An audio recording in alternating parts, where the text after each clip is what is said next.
नमस्कार दोस्तों, SK stories channel में आप सबका हार्दिक स्वागत है। अंकित महर्षि जी का लिखित हिंदी उपन्यास वो लड़की उस रात, भाग 8। पूरा तंत्र जिसमें विभिन्न सिद्धि साधकों को मिलती है, वो भी केवल दुर्गा, भैरव और शिव की आराधना पर आधारित है। अलग अलग संकल्प और अलग अलग विधि से की गई समान देवताओं की उपासना का फल भी अलग अलग देती है। सैटनिज्म भी उन सभी विधियों को स्वीकारा है जो नकारात्मक शक्तियों को जगाती हैं। उन विधियों को सैटनिज्म की साधारण पुस्तकों में पाना असंभव है। यही कारण है कि अज्ञानवश कुछ लोग सैटनिज्म का समर्थन कर देते हैं और जो सैकड़ों आत्माएं कुलधरा में कैद हैं, उनको आजाद करने के लिए हम कुछ नहीं कर सकते? मैंने पूछा। महन जी नक्शे को समेटते हुए बोले, केवल कोशिश कर सकते हैं। बाकी उन आत्माओं की मुक्ति कोई ईश्वर द्वारा चुना हुआ इंसान ही करेगा। मैंने जालिम की आत्मा का स्तंभन कुछ समय के लिए निष्क्रिय करने के लिए कुछ तंत्र उपाय सौरभ के साथ भेजे हैं। कुछ और भी सवाल थे मेरे। वो लड़की उस शैतान के चुंगल में कैसे आई, ये तो वो खुद ही बता पाएगी। इंतजार करो।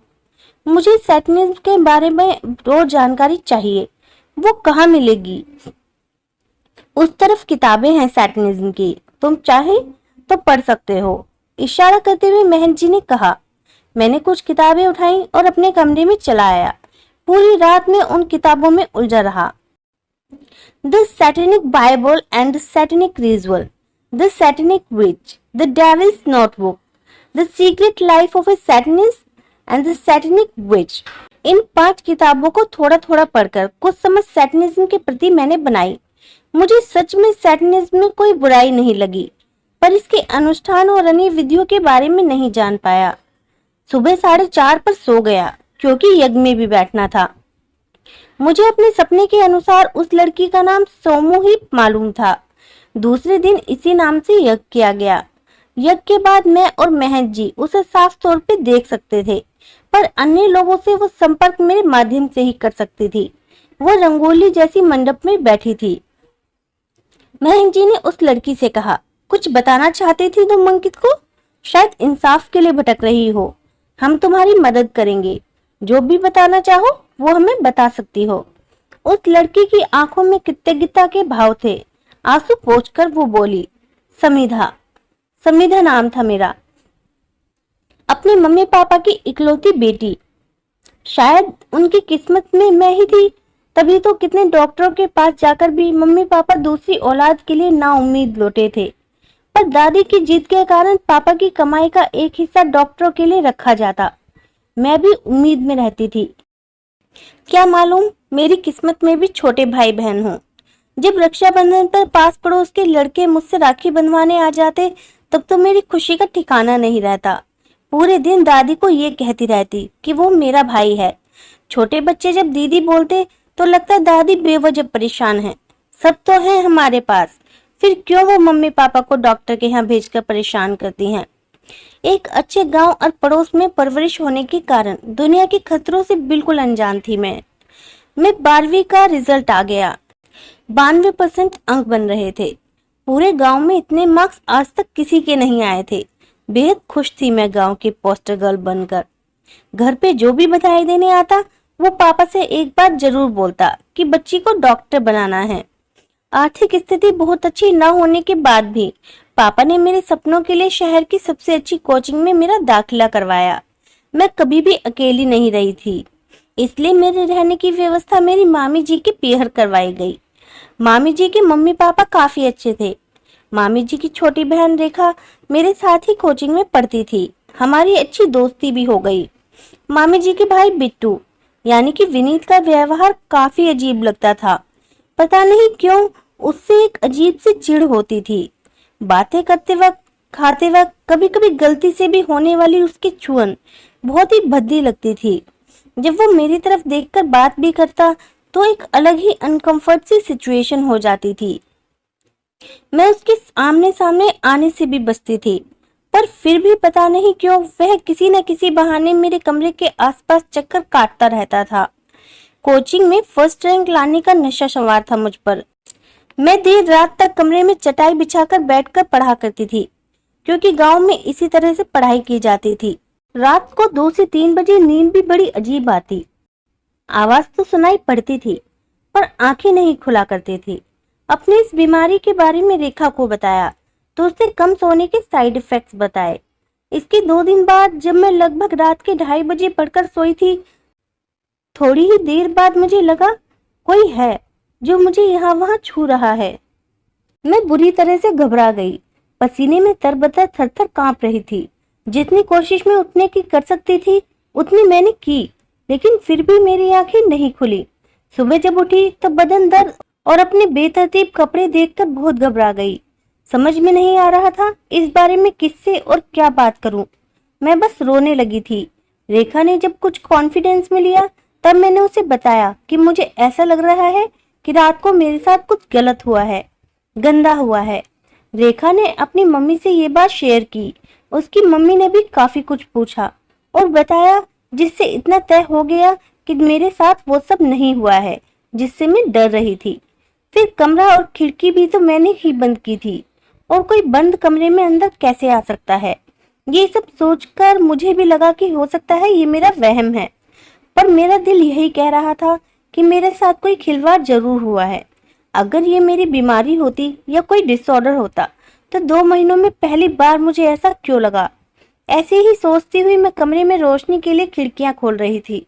तभी मेरा ध्यान विंडो लैच खिड़की की कुंडी पर गया। मैंने देखा कि उस पे पतला सा भूरा धागा बंधा हुआ था जिससे खिड़की को बाहर से भी खोला जा सकता था। अब मेरा शक यकीन में बदल गया था। मैं पहले से भी ज्यादा सावधानी रखने लगी। तब धीरे धीरे मुझे पता चला कि इस घर में मैं तो क्या, मेरे कपड़े भी सुरक्षित नहीं हैं। विनीत सचमुच मानसिक रूप से विकृत इंसान था। फिर भी ये सब अपने घर वालों को बताने की हिम्मत मैं नहीं कर पाई। मैंने घर पे बताया कि मेरी पूरी कोचिंग में फर्स्ट रैंक है और मैं मेडिकल एंट्रेंस एग्जाम में टॉप करना चाहती हूँ, इसलिए घर के बजाय हॉस्टल में रहना मेरे लिए ठीक रहेगा। मेरी मम्मी, माँ, रेखा, दादी सब मेरे फैसले के खिलाफ थे और मुझे समझा रहे थे, पर पापा हर बार की तरह मेरे साथ थे। इसलिए मैं घर की दीवार सटाकर ही एक गर्ल्स हॉस्टल था जिसमें मैं शिफ्ट हो गई। मेरे 3 महीने बहुत ही अच्छे से उस हॉस्टल में गुजरे। मैं इस दौरान कभी भी मामी जी के घर नहीं गई। गर्ल्स हॉस्टल 4 मंजिला था और उनका घर 3 मंजिला। जब कभी रेखा दिखाई देती तो मैं उससे बात कर लिया करती थी, पर कोचिंग तक साथ ही जाती थी क्योंकि वो मेरे हॉस्टल के गेट पर मुझे आवाज लगाकर बुला लेती थी। उस दिन मेरी क्वेश्चन शीट बातों बातों में रेखा के बैग में ही रह गई। जब मुझे याद आया तो छत से आवाज लगाई, पर वो ओपन नहीं थी। टाइम बर्बाद नहीं करते हुए मैं उसके घर गई। वहाँ विनीत घर में बैलून सजा रहा था। उसकी मदद महिपाल कर रहा था, जो अक्सर विनीत के पास आया करता था। रेखा कहाँ है? मैंने जाते ही विनीत से पूछा। बस 5 मिनट में ही आ रही है। वो और मम्मी मेरे लिए गिफ्ट लाने गए हैं। It's my birthday today. पहली बार बड़ी ही तमीज से बिना घूरे वो बोला, हैप्पी बर्थडे भैया। थोड़ा मुंह बनाकर वो बोला, काहे का बर्थडे? कल एग्जाम भी है मेरी। ये पार्टी तो केवल 15-20 मिनट की है।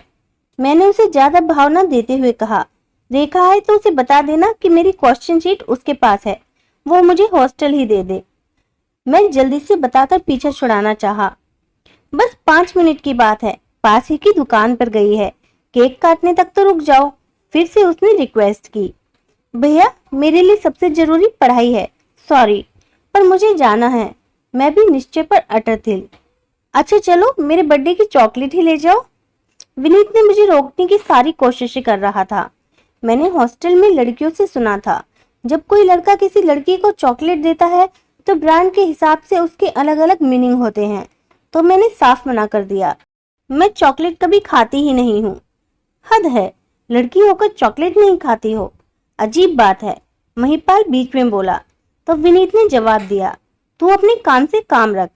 मेरी तरफ कोल्ड ड्रिंक का ग्लास बढ़ाते हुए बोला, अच्छा बाबा कोल्ड ड्रिंक ही पी जाओ, ये तो पसंद है तुम्हें, मुझे मालूम है। नहीं तो मुझे सच में बुरा लगेगा कि बर्थडे पर आकर भी बिना खाए पिए चली गई।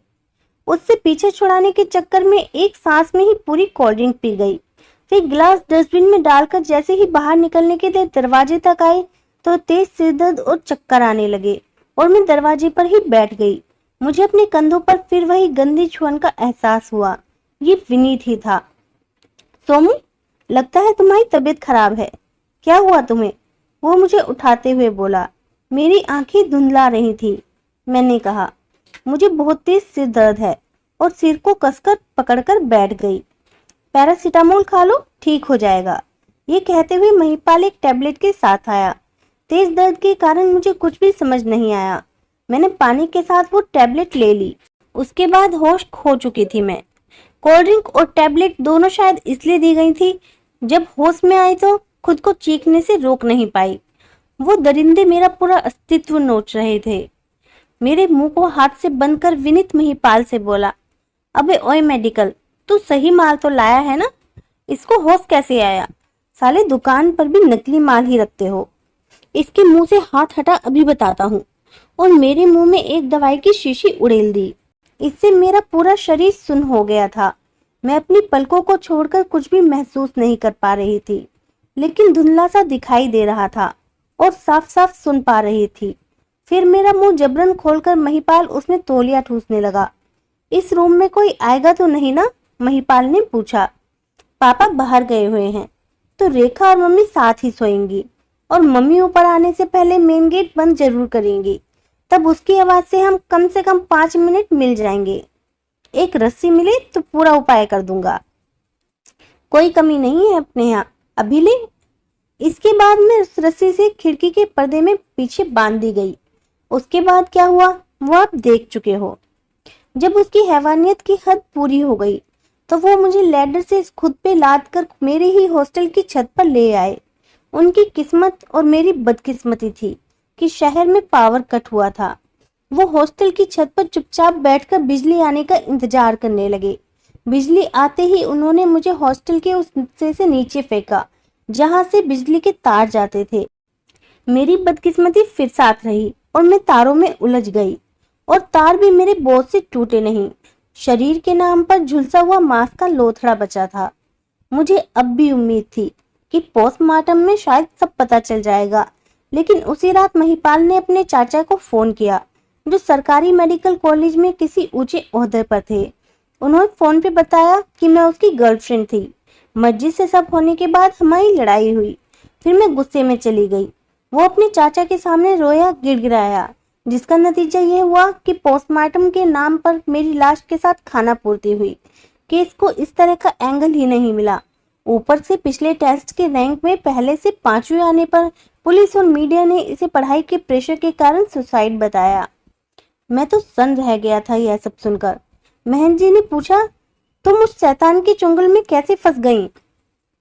मरने के बाद मेरा अस्तित्व कुछ क्षणिक रहने लगा। जब भी थोड़ा होश में आती तो खुद को हॉस्टल और कोचिंग की गलियों में भटकती हुई पाती थी। फिर जब याद आता कि मैं मर चुकी हूँ तो रोया करती थी।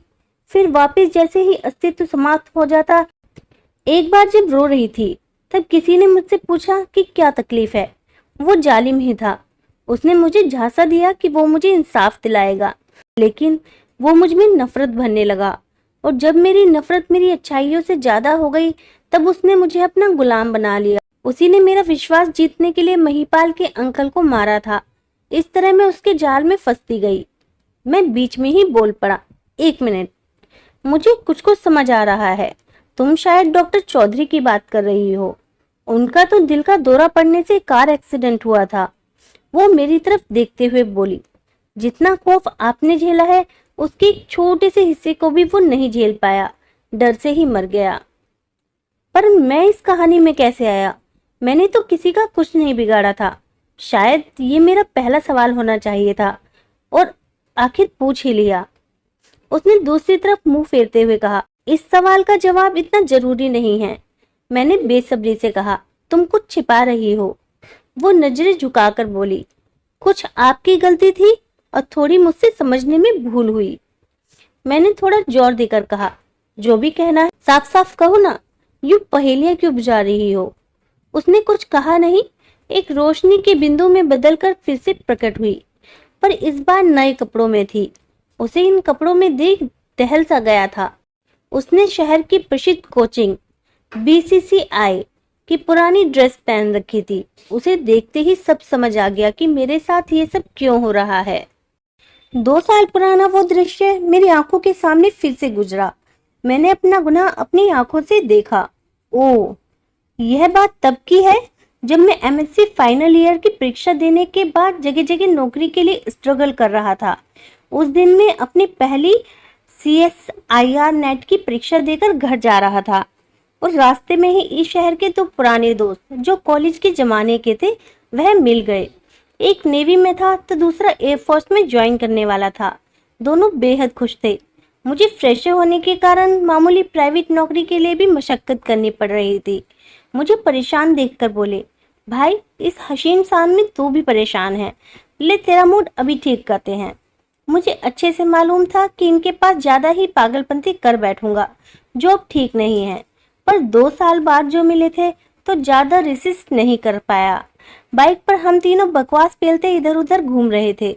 सच में इससे अच्छा कोई उपाय नहीं है जो मेरा मूड ठीक कर सके। सुन भाई, बाइक को कोचिंग एरिया में ले ले, अभी छुट्टी का टाइम हो गया, अभी बाहर वहीं देखने को मिलेगी। उसकी बात सुनकर मैंने पूछा, कैसी बाहर? अरे भाई, लड़कियों की भीड़ रहती है रोड पर। मुझे उसकी बात थोड़ी अजीब लगी क्योंकि उस एरिया में मेडिकल और इंजीनियरिंग एंट्रेंस एग्जाम की कोचिंग होती थी। तो मैंने कहा, वो सब तो बहुत छोटी हैं, उनको थोड़ी देखेंगे। मेरे पैर पे जोर से हाथ मारता हुआ वो बोला, भाई तेरा बाल विवाह करवाने नहीं ले जा रहे, इज्जत से तार, दर्शन लाभ ले और चुपचाप निकल ले। साले ट्राई तो कर, वरना मास्टर जी बनकर ही किसी स्कूल में सड़ जाएगा। मैं थोड़ा सा शंकित था। मैंने कहा, यार क्या मालूम आज जिनको ताड़ लूं कल कहीं क्लास में मिल गई तो? रहने दे साले, वहम में मत जी। फ्रेशर को कोई कोचिंग में नहीं घुसाता। अभी लास्ट टाइम है, मजे कर, बाद में बनते रहियो मास्टर जी। उसकी बात सही लगी मुझे। बाइक कोचिंग एरिया में धीरे धीरे चल रही थी। रोबोट के माफिक लड़के लड़कियां गर्दन झुकाए बैग लटकाए भीड़ में चल रहे थे और वो दोनों दोस्त बातें कर रहे थे। भाई वो लड़की मेरी तरफ आंखें निकाल रही है। अबे तुझे किसने कहा उसकी शक्ल देखनी है? शक्ल देखने में लफड़ा है। कल को नैन मटक्का करने लगा तो उसके पीछे कुत्ते की तरह जीभ लपाता फिरेगा। शक्ल को छोड़कर पूरी स्कैन कर। मेरे यार बिल्कुल ना बदले, जैसे थे आज भी वैसे ही हैं। थोड़ी देर में मेरा स्कैन मोड ऑन हो गया। अब मुझे सड़क पर केवल लड़कियां दिख रही थी, वो भी बिना शक्ल के। लेकिन तभी BCCI की पुरानी ड्रेस में एक लड़की दिखी।